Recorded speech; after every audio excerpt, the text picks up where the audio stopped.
Assalamualaikum. Hari ni 14 bulan 7 2026. Hari ni aku nak share sikit kejadian ni untuk makluman kepada poli yang siasat kes dekat Jalan Taman Anggerik Pasar 1 tambahan dekat Jerat belakang hospital.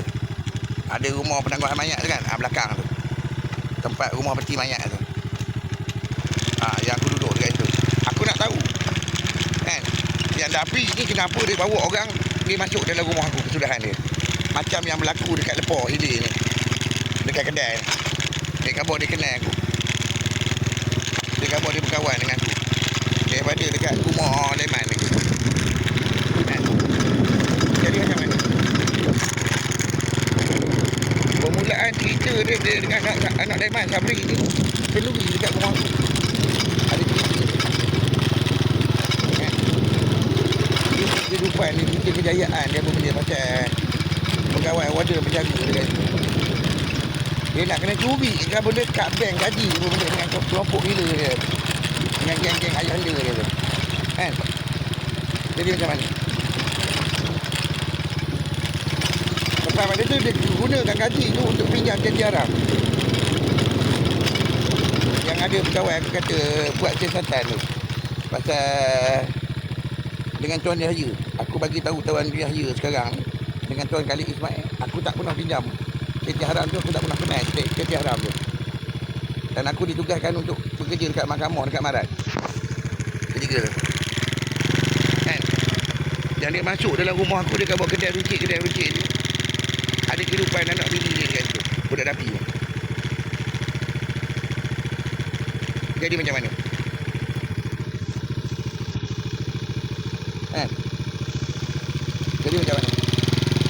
Bukan setakat tu je. Jiran sebelah rumah budak Sarawak dengan budak Sabah yang meninggal dunia kena bunuh, kena rogol, melibatkan Ahmad Gaddafi rumah utuh dengan dalam tadi dengan masalah tu. Sebelum dia menyamuk jadi pegawai kerajaan, pegawai kerajaan di bank, dia bawa saham sebelum masa harus dia kaya dia portal tu. Lepas ada tu dia kata dia berhenti segera kan.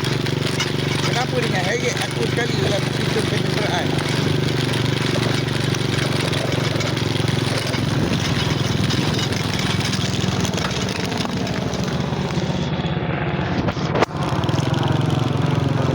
Helikopter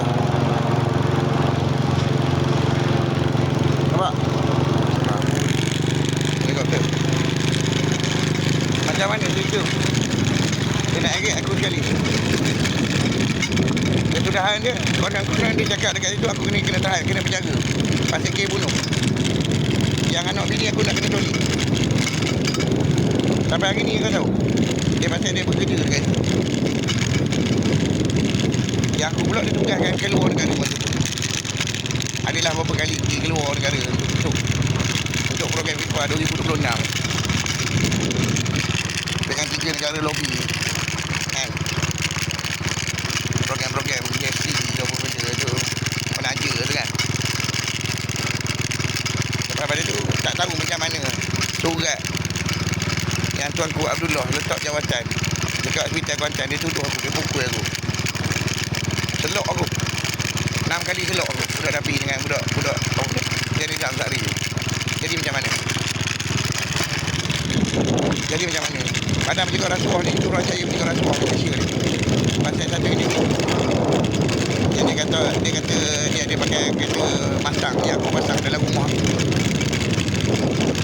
dekat Indra Mahmud tu. Buat balik test keping alat ganti tempat nanti pasang dalam rumah tu. Tiba-tiba dia mari dengan Dapi dia punya dengan geng dia kata dia pasang, dia beli kereta.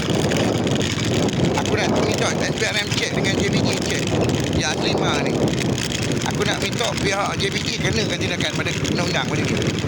Macam mana dia boleh kata kereta tu dia pasang dekat situ, padahal kita pasang sendiri kita tu bawa program video dengan Dapi ni, geng-geng ni dia kena curi barang-barang. Kenapa? Dia kata tadi dia kena masuk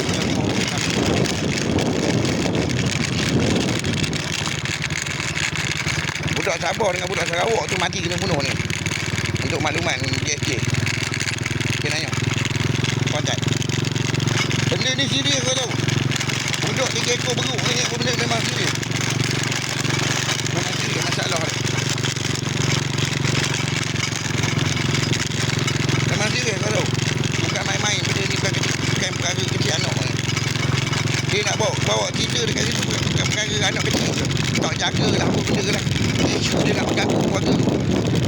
Dia nak kena curi barang-barang. Dia ada masalah pemikiran ni. Apa benda orang buat ni dia nak tolong kita buat kan. Itulah adik dia kena bunuh. Tahu? Macam pegawai tabik dekat pergi jali. Dia counter pegawai tabik dekat mati counter. Pergi jali. Aku tukar kan. Buat kerja dia. Anak bini aku hilang sampai sekarang.